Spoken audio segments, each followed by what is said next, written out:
Good evening, buenas noches, and thank you for tuning in. On behalf of all of us at the locally based, independently owned bookstore Books and Books in Miami, Florida, and in partnership with Miami Book Fair, it's my pleasure to welcome you to a virtual evening with Paula Rizzo and Debra Eckerling to discuss their new books published by our friends at Mango Publishing. Emmy Award-winning TV producer Paula Rizzo is the founder of the productivity site listproducer.com and best-selling author of Listful Thinking, Using Lists to be More Productive, Highly Successful, and Less Stressed, which has been translated into 15 languages and was featured as one of Oprah.com's self-help books that actually help. She's also the author of Listful Living, a list-making journey to a less stressed you. Top goal-setting expert Debra Eckerling is the author of Your Goal Guide, a roadmap for setting, planning, and achieving your goals, and founder of the DEB method, which is her system for goal setting simplified. DEB stands for Determine Your Mission, Explore Your Options, Brainstorm Your Path, and focuses on that key first step, figuring out what you want so you can create achievable goals, make reasonable plans, and set yourself up for success, something we all want. Throughout this evening's broadcast, you're invited to ask questions by using the Ask a Question feature at the bottom of the screen, and you can order your copy of Listful Living or Your Goal Guide from Books and Books below by pressing the green button. We appreciate each and every order and the generous donations from viewers everywhere. And now, without further ado, I'd like to welcome our guests to the virtual stage. Hello. Hi, thank you so much for having us. This is going to be fun. Looking forward to this. It's funny because we only see each other when we do these events. So Paula, we're very good virtual friends. Good to see you again. And you as well. So was there anything else you wanted to add from that beautiful introduction, Paula? If you can't tell that I love lists by now, then, I can't tell you anything else about myself. I am a LinkedIn learning instructor as well. I do have several courses with LinkedIn, geared at helping people to get back to work, whether that be work from home or go back into the office, do the hybrid work thing. So I've been working on that a lot and talking about it. And, it's good for our conversation tonight because, making lists, setting goals, it's not just for things that you want to do in the future, but things that are right in front of you too. I mean, it really, really can be helpful for that. Oh, absolutely. And if the last year and a half has taught us anything, it's you can reboot your life as many times as necessary to figure out what you want and make new plans. And so between when we booked this and now, my beautiful book won an IPPY Award. Amazing. Congrats. Thank you. So I'm like, she's reading the intro and I'm like, I have to update that bio. Anyway, I love the position that we're both in because that's really what people need right now is people to say, it's okay to take a step back, figure out your life. And so we're going to today talk about just little things or big things you can do to cope with this constant change. And I think we'll start with your favorite question and then we'll dive into my favorite question, goals, a little bit later on. But why lists? Well, lists have changed my life. As a TV producer for many years, I had to keep a lot of things on the burners going at all times. I worked in live TV for quite a while. And you can't do that job without being organized. The people who are not organized really fall away very fast. And I realized that I wasn't using lists in the same way at home because, you're at home, you don't want to be so regimented, but things were falling through the cracks. I was disorganized. I wasn't, showing up for appointments. I was not myself. And so it really wasn't until I was looking for an apartment in New York City with my husband when I was like, you know what? Let me bring a checklist, because a checklist is a really good way to keep yourself focused, keep yourself on target. It's what I would use as a TV producer. Every shoot that I would go to, I would have this checklist of all the questions I needed to ask, all the shots I needed to get. And it's not that I didn't know how to do my job. It's that I would get distracted. Things would happen. I worked in health and wellness for a long time, and I interviewed doctors, and those doctors would come in and then they would leave, and I'd be like, oh, did we get everything we needed? You want to make sure. So I started to use those same methods in my list making at home. And I just, really changed my life. I went from being really, kind of like scattered to really purposeful and less stressed, and being able to start my day fresh and feel like, okay, I know what my intention is for the day because I have my lists, and it's very purposeful the way that I do it. And it just makes me feel a lot more in control and calm. I love lists too. I think you love them a little bit more than me. That's okay. That's what makes us such a good team. Yes. And so the B in the Deb method is brainstorm your path. And I'm talking backwards, but it's really to get what you want, you need to know what you want, but you also need to make the list for it. And when I tell people, okay, you've determined your mission, you've figured out what you want, how it's going to manifest itself in your life, brainstorm that ginormous list of long-term goals, short-term goals, benchmarks, tasks. You want like the easy things so you get the wins. And then you want the stretch goals, because who wants just ordinary? I mean, not you, not me. Hopefully no one who's watching, because the world is our oyster. I know that's so trite, but so appropriate. The other thing is everything and anything is at our disposal, whether we want to change our career path, or we want to educate ourselves, or we want to create something new. You can go online, Google, and find all the things you need to do to get there, but write it down when you have that list. You don't have to think. Yeah. I mean, you want to set that intention and stick it there. People are at a crossroads right now with their careers and what they want to do. And, we've been working from home for so long, which I love, because I've been working from home for myself for about 4 years. So this was nothing new to me. But, everybody who really had to change their lives and now to reevaluate and say, okay, what do I want to keep on my list? What do I want to make sure that I continually do for myself, right? Is it having lunch every day, having dinner with your family? Those are things that you can also put on your list. It doesn't have to be, the big win an Emmy award and write a book and, win this award for your book and all that stuff. That's all awesome, right? I mean, that's all great. And the way that you get that goal is by writing that down too. But let's not overlook the little pieces, things that you might overlook that will be just as important to your life and impactful. I completely agree. And one of the things that I focus on as well is the value of the personal as well as the professional goals.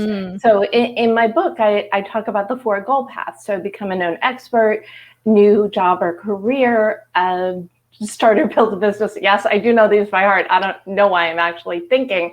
And then work-life balance. So when you want to make change, usually it's the balance plus 1, 2, or 3 of the other things. And the boundaries that people need to set, so they're not, you need to have energy for everything. So how do you do that? You do this by having a list and organizing your life. So why don't you share your favorite list tip mechanism system, and then I will share mine. Sure. Well, I make daily lists, and this comes from my days as a TV producer, because it was like, we got to know what's going on at that, that show that's hitting at 10, what's happening. Okay, clean slate, that show's done. Next day, let's work on the next day. So that's how I sort of look at my week daily. So every night before I leave my desk, I make a list for the next day.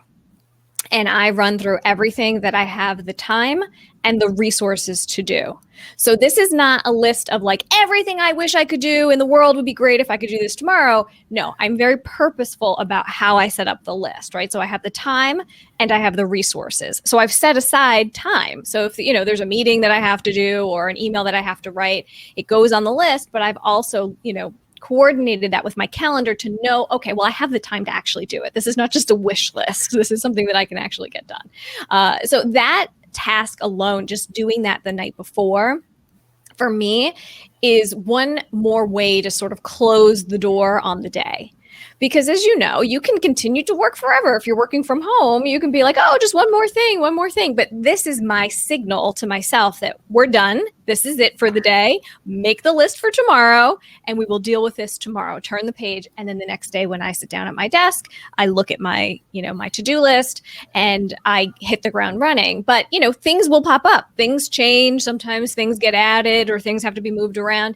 But it's really nice to have that list to come back to, that rundown, to say, okay, what was my intention? What was it that I really wanted to do? What was the most important thing that I prioritized to get done? And did it happen? Sometimes it does, sometimes it doesn't. We can talk about, ways to make sure that you do the things on the list. But that daily to-do list for me is really something that is I have to do it. I love that. And my process is similar, but different. I love the weekly list. So my theory, and I always say, always do the things I tell other people to do, because why would I tell you if it doesn't also work for me? So I like to make my monster list on Sundays, and it's everything that needs to get done for the week. And usually I will start with my legal pad and usually cover it all up, but just a complete brain dump of everything that needs to get done for the week. And it's client work, writing work, book work, events, personal tasks, again, the laundry list, but for the week. And no, you're not going to get everything done, but part of the whole process is to be like, okay, what needs to get done this week? And then of course you add a couple more things that would be nice if you could. So I'll start with that big list, and then I will type it into a calendar appointment, because, back when we would go places this way, I would leave the house. Yes, got it. I remember those days. Right. So now I've got my paper list in one room and my computer list is always with me. So I guess I'm never without my list. So I will type it in and I will categorize it. So I'll have the clients and what needs to be done for each client. I'll have the meetings. I'll have the tasks to do with my book or my corporate wellness initiative. Everything that I'm working on has its own little section. It's a very long list. And then I'll go through my calendar and I will set appointments to do the things. So it's just having the list is great. Of course, you also need to look at it and do the things, but maybe I like time blocking. I think you're a fan of that as well. So it's, when am I going to do these things? When am I going to have the appointments? And of course, you want your appointments with other people in your calendar, naturally, but you also need to treat the appointments with yourself, especially when you're working on that passion project, or you're writing the book, or you're creating a course, or whatever it is. You need time for that, and you need to treat that time as sacred as the time you spend working for other people, because it's a gift to you.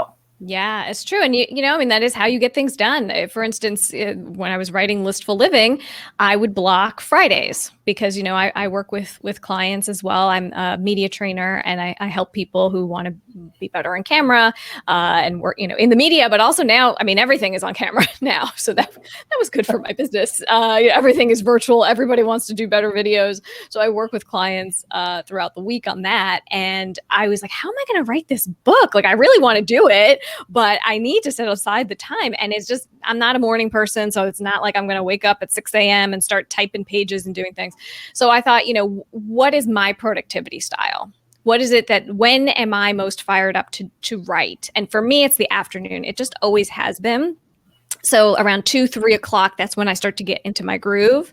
So I blocked Fridays specifically from 2 to 4-ish to write Listful Living, and I got it done. I banged it out in 3 months, which was insane, but it happened. I got it all done, got it to Mango, and out in the world it is. It's a journal, so they're not a ton of words. but it's meant for you to walk through and figure out what your own productivity style is, and know, maybe you don't like to meet with people on Mondays. Maybe you like to reserve that time for learning, right? Or for something that you're doing internally, for writing or whatever. And then you're more open to talk to the world on Tuesdays and Wednesdays. So you should batch your tasks around that. That is how I've always done things, even as a TV producer.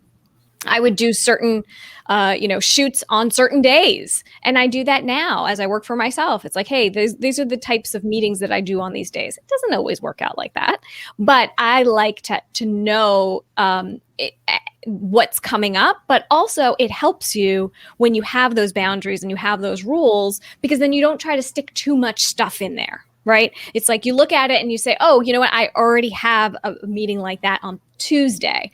I can't do it this Tuesday. That's it. You could do it the next Tuesday. And, and then to sort of train yourself and other people to help you use your calendar in a better way, because otherwise you won't get anything done. Oh, it's really funny because I kind of did that today to somebody. So I have the rules for myself for productivity as well. And I do try it. So Monday I do my live show. Occasionally I'll do an on-camera meeting, whether it's a networking or a one-on-one or whatever. But I like my Mondays to be my productivity. Let's get as much dev stuff done as I can to free up the week for more of the other people's stuff, working with clients or conversing or whatever. And it happens even to us. I had a 10 o'clock, an 11 o'clock, and a 12 o'clock. And then this phone call came up that I had to do for a story. And I wrote to the 12 o'clock. I said, I am so sorry. I overbooked. Thank you for understanding. Yeah. What is your availability? What is your availability next week? So I have a Monday appointment mixed on a day. I like to get stuff done, but it made my today easier. Yeah. And the know thyself and work within the boundaries of you is super helpful. The other thing that I find really helpful is to have an appointment, like look at your life and make these appointments with yourself for those passion projects, whether you're creating something, educating yourself, whatever it is, building, marketing, whatever it is. But look at your week and say, okay, I can do 3 30-minute appointments that I'm going to dedicate to the thing I'm not getting paid for now, but I really want to create. Yeah. And the rule is, so you put them in your calendar, and if you have to move them, you can move them, but you can't delete them. So you made the commitment. But if things change, you give yourself the wiggle room. I'll do that hour and a half. It might be different days, but this is my commitment to me. The other reason that they're so good is when you're working on a long-term project, it's going to take a while. So by setting the appointments and then putting notes into what you accomplished at the end of the week or the end of the month, when you're like, oh my goodness, I'm not getting anywhere, what's up? You can look at your calendar and you've got these great reminders. Oh, well, I worked an hour and a half this week and I wrote this much and I did this contact, and it's to help keep you motivated. And I mean, join my group. I'll cheer you on at any step. But if you want to cheer yourself on, all you really need to do is track your time and your accomplishments. And then you can, give yourself a cookie or a gold star, whatever it is. I hope you reward yourself, but realize that what you're doing is good and you will get there. Yeah. And once you start doing it more, it becomes easier, and also it's a little addictive to block your time and to protect your time, right? So in the beginning, it feels really unnatural because you want to be a people pleaser and you want to help people and you want to say yes and you want to be like, yeah, sure, I'll add that other thing. And then at the end of the day, you feel so drained and you're like, oh, I feel terrible. And why did I do this to myself? I always try to do a check-in. And I talk about this a lot in Listful Living, which is in 3 parts. So the first part is like, where are you right now with your productivity and your stress levels? Where would you like to be? And then how will you get there? And the idea here is to check in, like, what are you tolerating? What are the things, are you doing a 4 o'clock meeting that you hate, but you're doing it? and you keep showing up and you feel awful and then you're not able to start dinner or what, whatever it is. And why are you tolerating that? And how do you feel when you do that? And just to check in with yourself and be like, oh, I don't actually have to do that. Okay. So how can I change this around? You have the power to do that. I mean, I did this even when I worked in corporate America. So, there are ways for you to sort of rejigger your schedule a little bit so that you can really be your best. I mean, even the way that you set up how many meetings you do. I'm very, very strict about this. And I started this early on when I first started working for myself, because when you're an entrepreneur and, as an author, you're an entrepreneur no matter what, because having a book is like a business.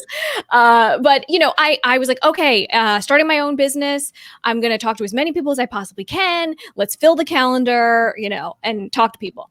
I was so exhausted because they were all video meetings. And as now everybody in the world knows, doing video is exhausting. And I think I did about 7 video calls in one day, 7 or 8 video calls in one day.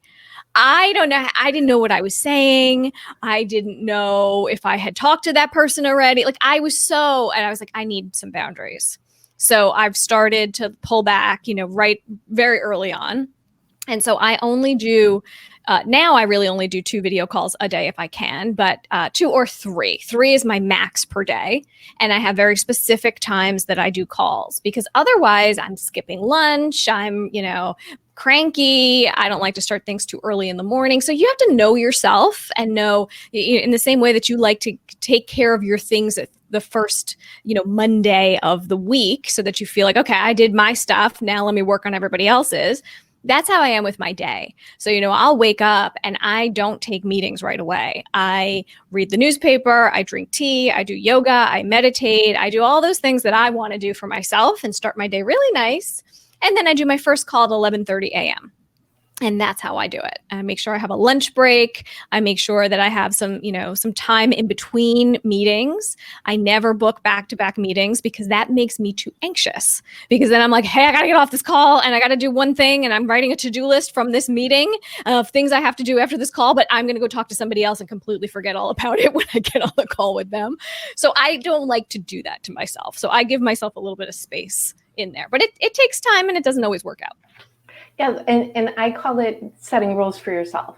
Yeah. So when I have one client who's basically, we work on goals for networking, and it's this many originally we were doing a newsletter every other month, and then at one point we went to quarterly, and now I got her all I have her all excited about LinkedIn. And she's like, Deb, I haven't done a newsletter. I said, let's change the rule.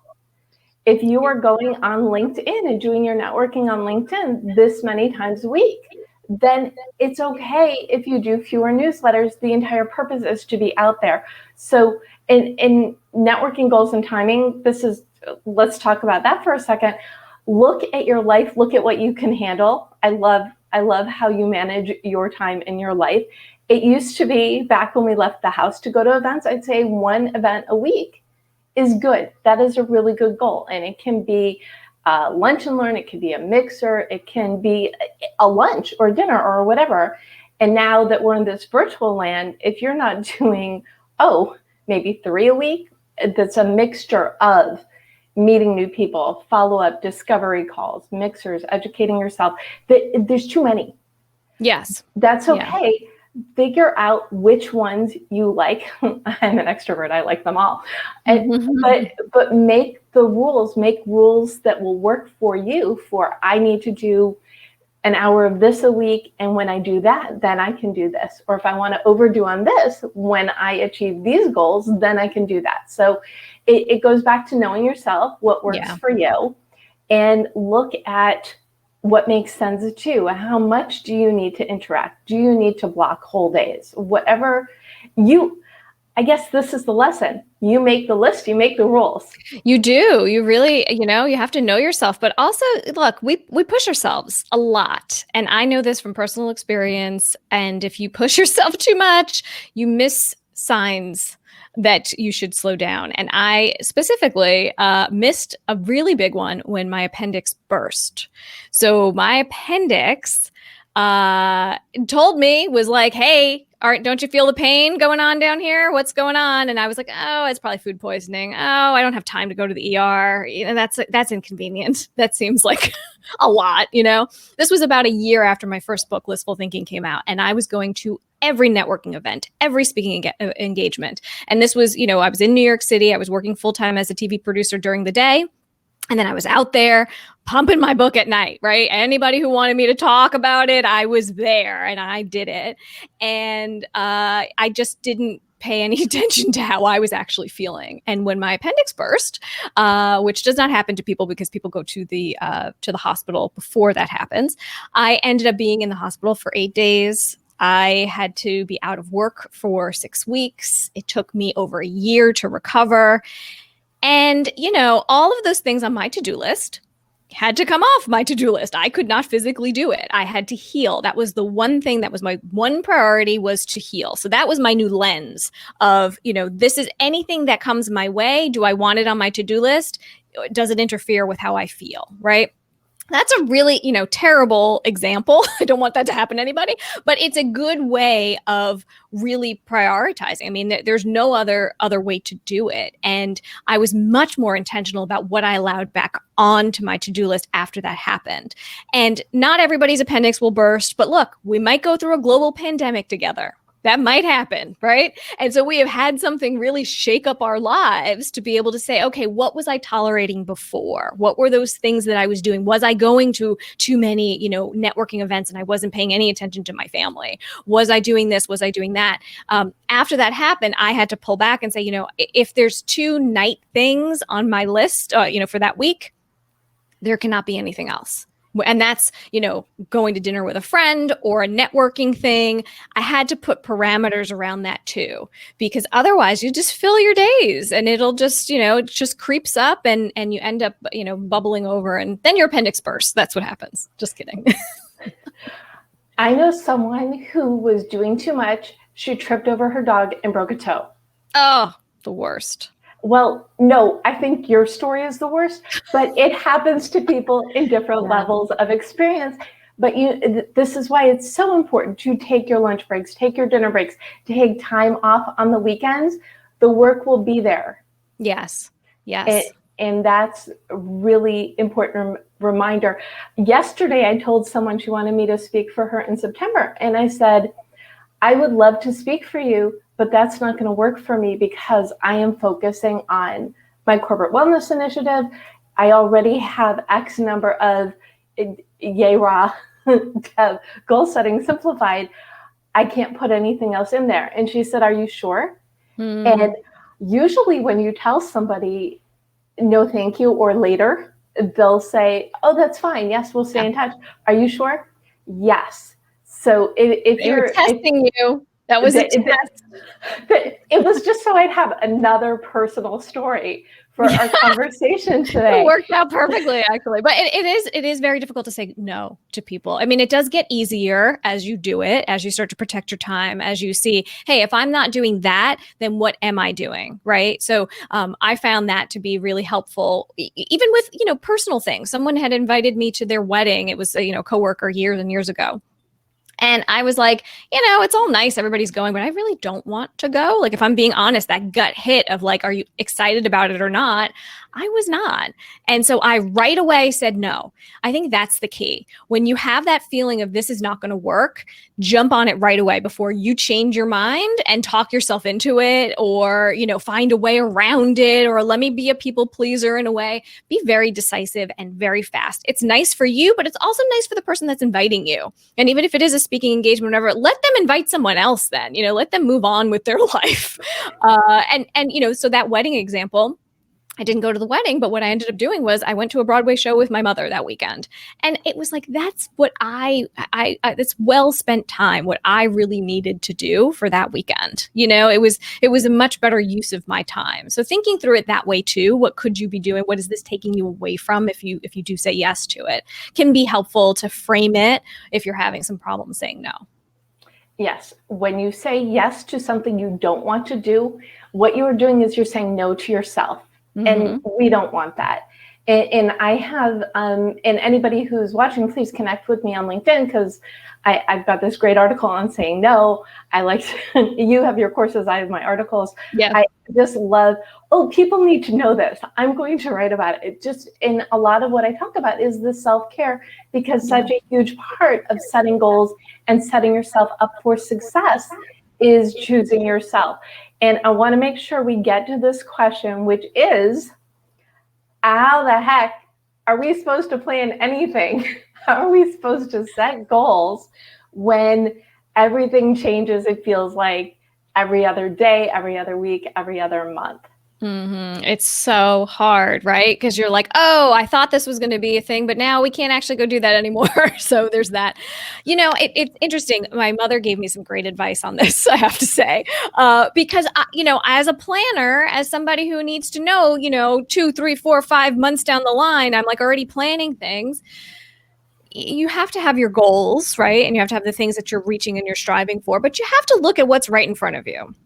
And know, hey, I can work on this right now. Let me plan this and make the best laid plans for later. And if I have to be flexible and if I have to change it, so be it. It doesn't have to be set in stone, right? We're not saying, hey, don't have dreams because we don't know what's going to happen. Like, don't do that.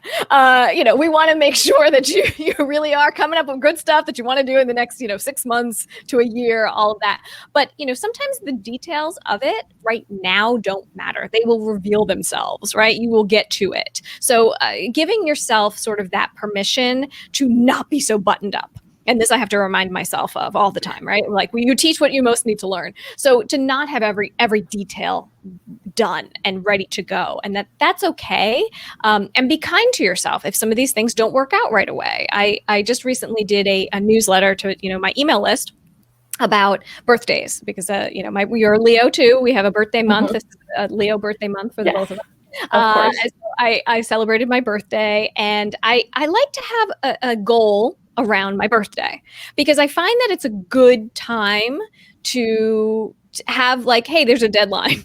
By my birthday, I want to have done this. And I'm working on fiction. So I have a novel that I'm working on that I've been working on it'll be 2 years.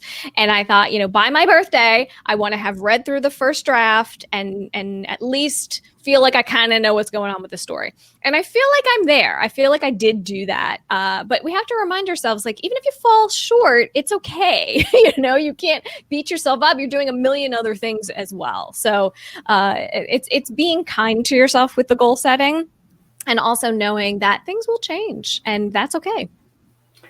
I completely agree with you. And yes, we're Leos. August is our month. Yes. So if you find us celebrating up until the 31st, it's a Leo. Mm-hmm. Anyway, so the D in the Deb method is determine your mission. So for me, that's where everything starts. And the goals that you set, everything will relate, but you need to set that foundation. So think about, what is the life you want? And yes, it looks different today than it did a year and a half ago, and it will look different a year and a half from now.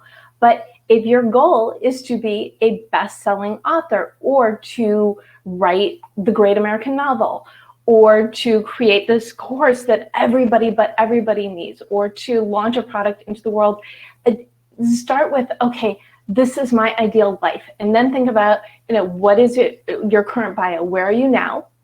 And then your future bio.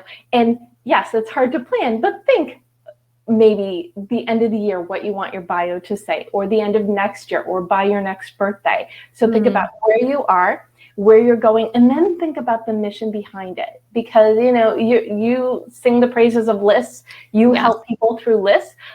I help people figure out what they want and how to get it, because I believe everybody deserves to live a life that they enjoy.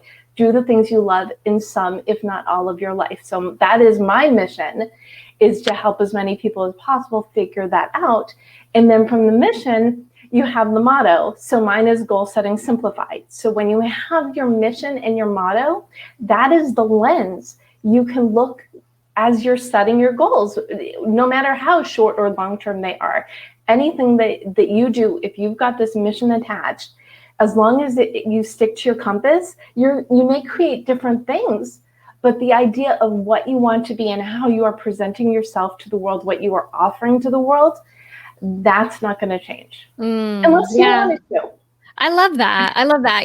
I work with a lot of authors too as a media trainer, and, you have to be out there, obviously, like we are today, promoting your book, talking about your stuff. And not everyone is as extroverted as we are. And so it doesn't come as, naturally, it feels like work. I get that.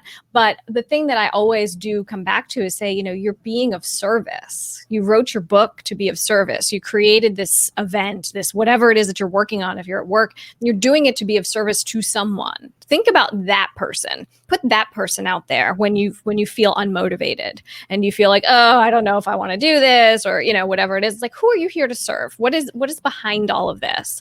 Because that person deserves to hear what you have to say, or deserves that message, or whatever it is. It's a nice way to sort of take the spotlight off yourself for a minute and put it on somebody else and be like, oh yeah, I want to be helpful. Okay, yeah, I should go do that, Yeah, and when you have the mission, it really is the fuel, because you're doing things to help others. So you've got your mission, then I go into the E is explore your options.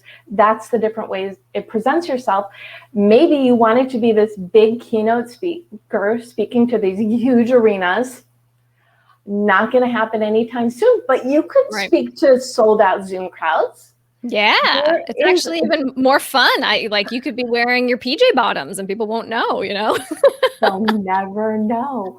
But in this, I feel one of the blessings of the last year and a half is I've met more people around the world in the last year and a half than I ever could have met just doing events in and around Los Angeles. And also look at, yes, we've got extra stress. Some people more than others, but there are also opportunities. Yeah. So think about, you don't have the commute. What can you do to swap that time with something that's going to fulfill you and also help other people? So you want to look at the different ways you can spend your time to help others and get what you want to create out into the world in different ways. Yeah, for sure. And, it could be, we talk a lot about work, obviously, but this is personal stuff too. Things that you've set, goals that you set for yourself, going on trips, I was telling you, I'm actually driving from Miami. I'm in Miami right now. I'm closer to books and books than you right now, actually in Miami, doing this virtually. I'm driving up to New York, back where I live. And I have lists upon lists upon lists, and I've started this list. I always do this with trips. I start it like a week before I'm actually leaving, because I find that I forget things, or I'm like, oh, I want to make sure I bring this thing, or I want to make sure I do this, or I want to, it's, the list starts in the same way. There's a template, but just giving myself that room to readjust as I need to, I feel really good about having that, because I know I won't forget anything and it'll be a good trip. And it will be a good trip because you are organized. Oh, and I do the same thing too. It's where's my pad of paper? I think I love my notebooks like you love your list. To have one notebook for all of your lists or your book, that's also a solution. But the other thing is, for every project you have a different, whether it's a file because you're a computer person, or a notebook because you're paper and pen, or both, but to keep all of your notes for whatever you're working on in one place, because then you save lots of time because you're not looking for all the little scraps of paper. You know where it is. I will literally go, okay, with my pen, where's that notebook? I have to add this in. So I was looking for something the other day and I found it when I was cleaning up my desk yesterday. I'm like, how did you it escape from my notebook? What did you do? I was so happy to find it, but it was recipe. I'll admit it, banana bread. But it was in my notes because I love food. I'm one of those people who thinks the Instant Pot is like the most brilliant thing ever made, because you can put in your ingredients and go do something, and in that time to work, you'll start smelling the soup or the whatever, and then your reward is already there. So it's the only multitasking that I actually like. because I don't think multitasking is a good idea. But I do think the Instant Pot is a great idea. I agree with you there. That is a good way to get things done while you're doing other things. Yes. And I want to make sure, I know we're going to take questions, but I want to make sure I ask this of both of us. Yeah. What is one thing anyone who's watching can do today to feel really good about being more productive and working towards the life that they want? I love the night list. Here we are, East Coast. It's almost 8 o'clock. You're on the West Coast. Not that late. It's near the end of your day. I would make that intention list for tomorrow. Look to what is it that you want to get done tomorrow, and the tendency is to want to put a lot of stuff on that list. And I get that. And maybe you need to make that list first and have that brain dump come out of your head, and then from there we'll make the list of what can you actually do. And that's understanding also how much time it takes to do things and how long it takes you to physically do things. Time yourself. I love timing myself for everything. I know exactly how long it takes me to do my makeup. I know exactly how, this is from my TV producer years, of course, of thinking in seconds, but it is helpful because, you think, oh, let me do one more thing. And it ends up taking you 25 minutes as opposed to the 5 minutes that you thought. But my one thing is to make a list for tomorrow. And I love that. So, and if you have to, make the big Deb list and then make the small Paula list. Yes. And I'm going to add something. I have this exercise I like. I call it directed journaling. So if you don't know what's next, if you want to create something or you want some form of life change, but you have absolutely no idea what this is, what it's going to look like or be for you, try directed journaling. And is basically schedule 3, 4, 5 15-minute appointments with yourself.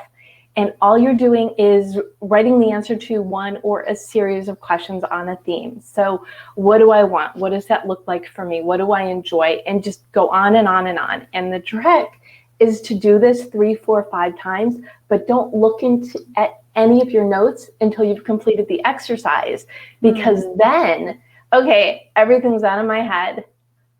Then you can go back and find the common themes, something that you thought you really were invested in. You mentioned like twice, but something else that you thought was just, I mentioned starting a podcast 10 times. I must really want to start a podcast. Right.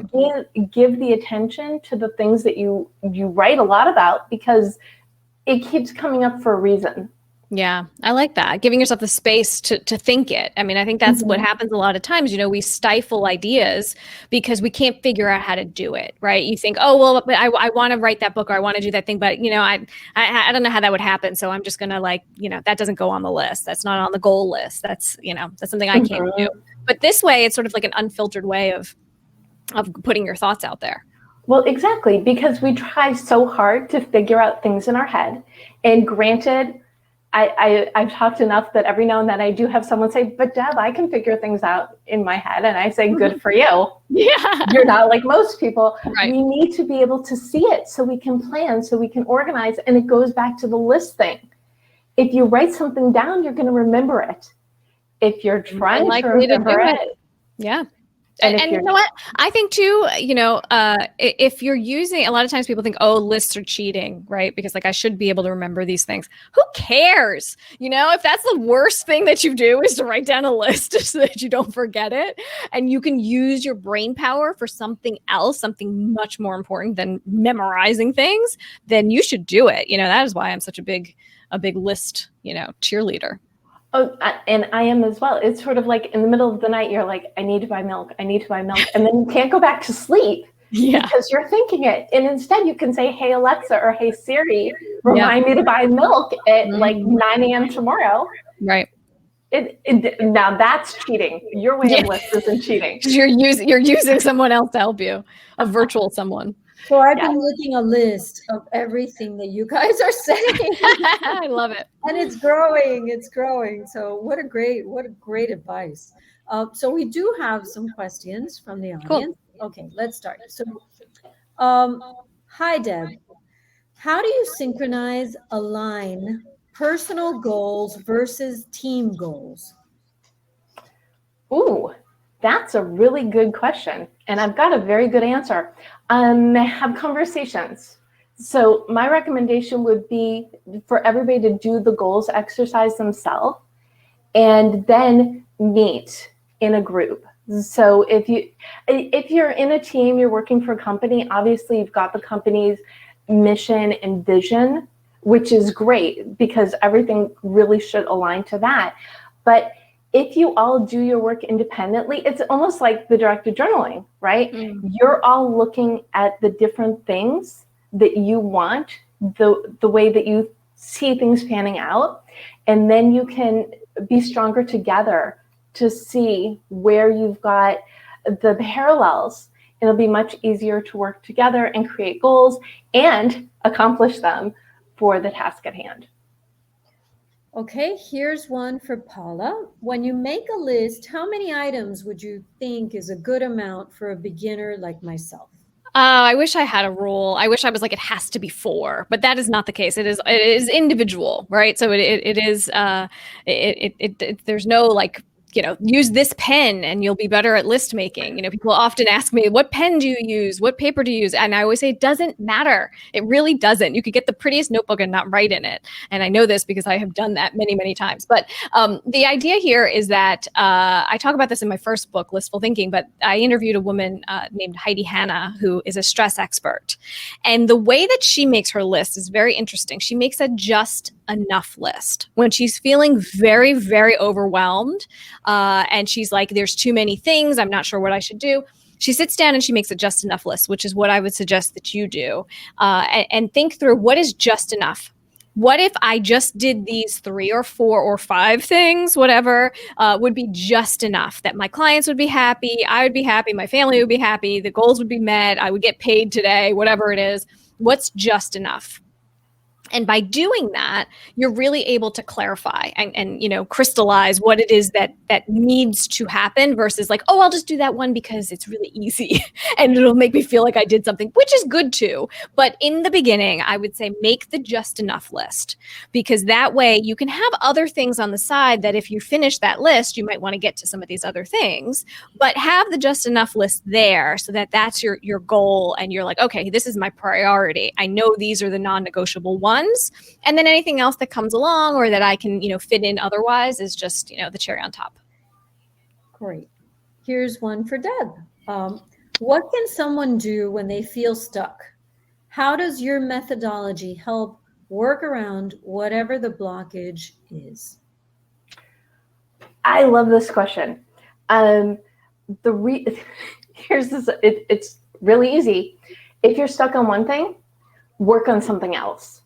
Now, I am a big fan of, I call them alpha and beta goals. A lot of the people I know always have 3, 4, 5 projects, but if you have at least 2, you're always moving something forward. So let's say you're writing a book and you're writing a book proposal simultaneously, or you're writing a book and your book proposal and you're working on your social media and your marketing plan. If you get stuck on one thing, you can jump over to the next one, move forward, and then jump back. The other thing, and these alpha and betas, they don't even need to be connected. Maybe you want to build a treehouse for your family and find a new job.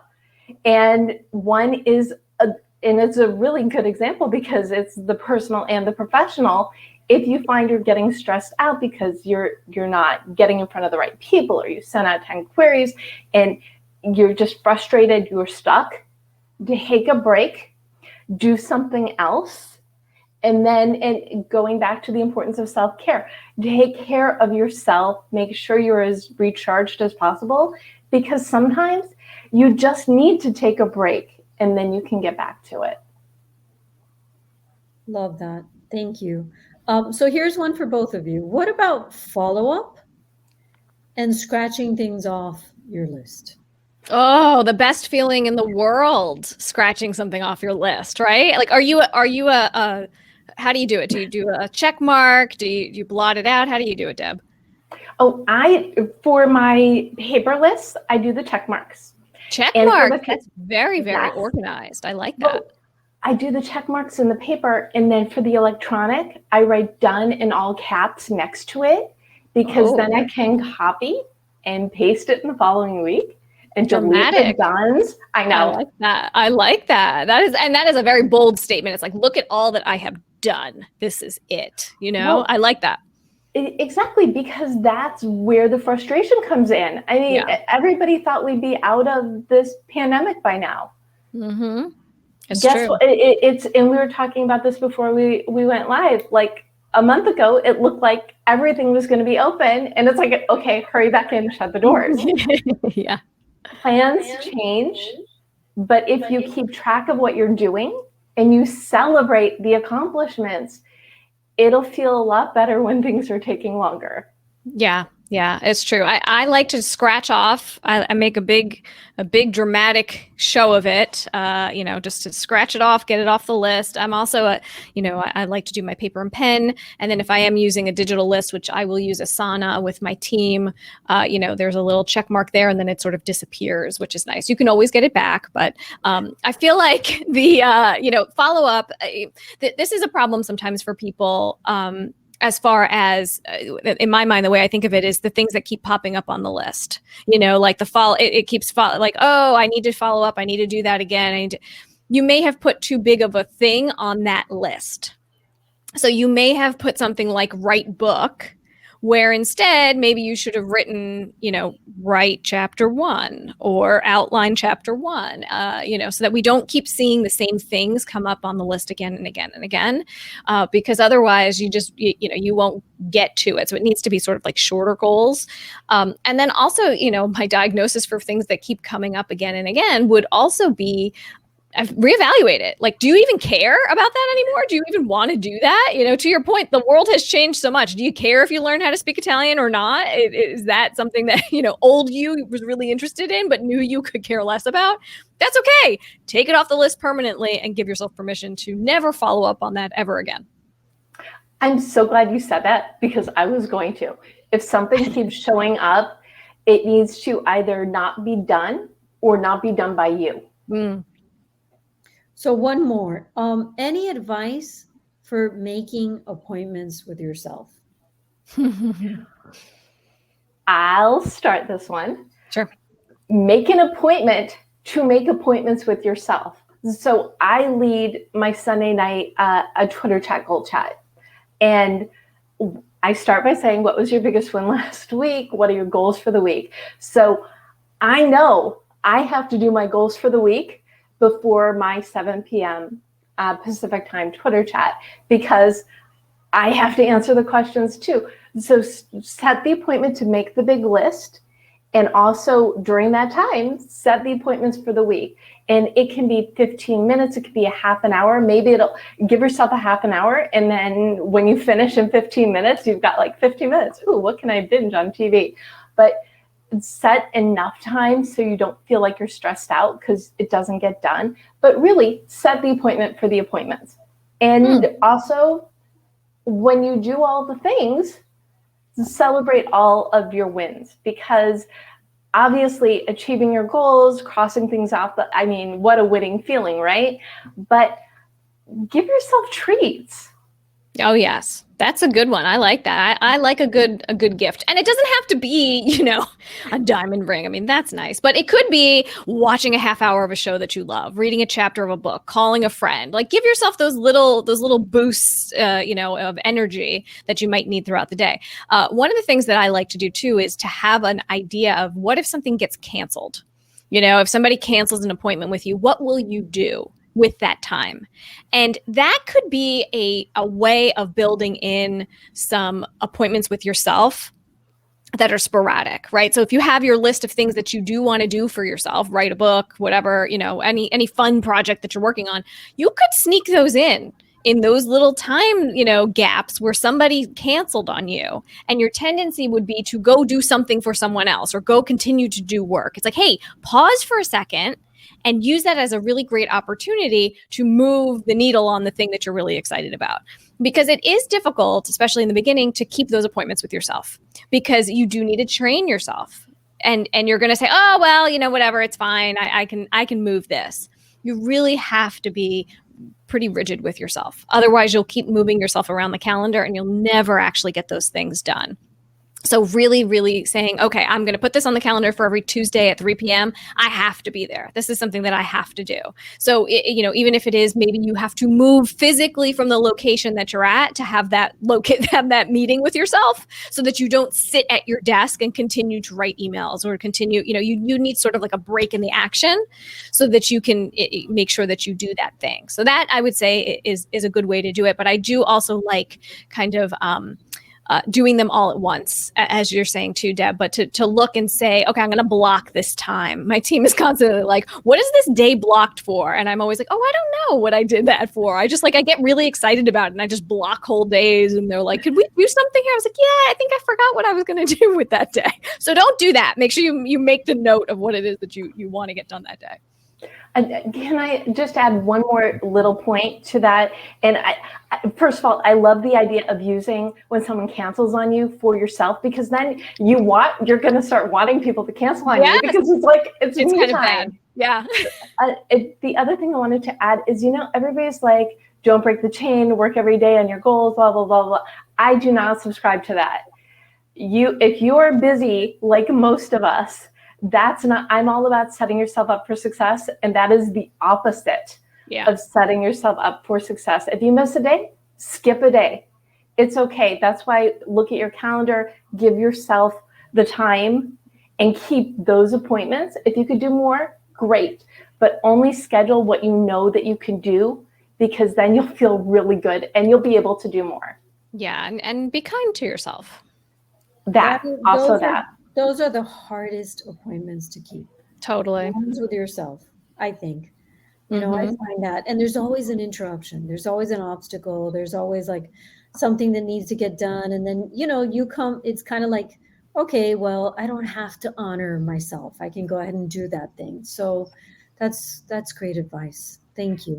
I'm going to email you in like a month and check in on you. I really wish you would. Accountability buddies work. It's true. Time management is one of the biggest challenges, at a busy bookstore like ours, where we have like virtual events literally every night of the week. So you can imagine. Well, I would say for you, 15 minutes. Pick the same time every week, 15 minutes, close your door, turn off the phone, just take the 15 minutes. And then you're going to get addicted and you're going to want to do more. And it's choosing yourself. Yeah. That's what it is. And we want everybody to succeed. I will also say, so my Write On Online Facebook group, it's got a different thread every day. And it's, what are your networking goals for the week? What are your goals for the week? Blog share day, Toot Your Horn Thursday, Photo Friday, and then weekend plans. So it's a different thread every day to check in what you're working on. And for people like me, not just me, to be like cheering you on and get really excited about your projects. So anybody who's having challenges, and I also have a Facebook group for people reading your goal guides so they can share their journey and ask questions. Fantastic. Thank you. This has been so inspiring. I bet you, everyone watching is already like setting goals, keeping lists, writing things down. It's fantastic. Just starting to like choose it. Let's choose ourselves for sure. Totally. What a wonderful concept. I want to thank you both for supporting independent bookstores, for being here with us tonight, for sharing your knowledge, for sharing your passion for what you do. And just remind everyone watching that you can get these books at Books and Books. You can order them online if you'd like tonight, or you can pass by one of our stores and we have them there as well. And just thank you, everyone. Thank you. Thanks. Thank you so much. Happy list making, everybody. See ya. Yes. And remember your goals. You can do it. You can do it. It's that simple. You can do it. We can do it. Okay. Yes. We will. Bye. Thanks. Bye.